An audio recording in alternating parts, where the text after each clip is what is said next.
చాలామంది ఈ లోకానికి వచ్చారు.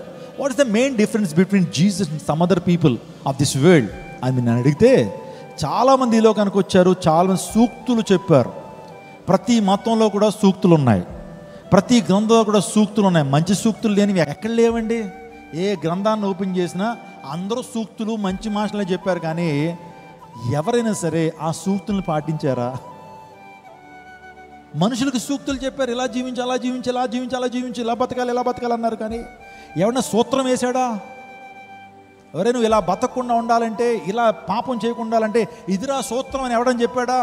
సూక్తులు అందరూ చెప్పారు. ప్రతి అవతార పురుషుడు వచ్చి సూక్తులు చెప్పాడు, కానీ మనుషులకి పాపం నుంచి విడిపించలేకపోయారు, సూత్రం వేయలేకపోయారు. కానీ నా ప్రభు సూక్తులు చెప్పాడు, సిలువ అనే సూత్రం కూడా వేశాడు. గట్టిగా చప్పలు కొట్టండి. ఆయన పరిశుద్ధంగా ఉండి చూపించి సిలువ అనే సూత్రం వేశాడు. సిలువని వెంబడిస్తున్న మీరు పరిశుద్ధంగా జీవించండి. రక్తం చేత కడగబడితే మీరు పరిశుద్ధంగా జీవించగలుగుతారని, అది యేసయ్యకు మిగతా వాళ్ళకు ఉన్నటువంటి వ్యత్యాసం అండి.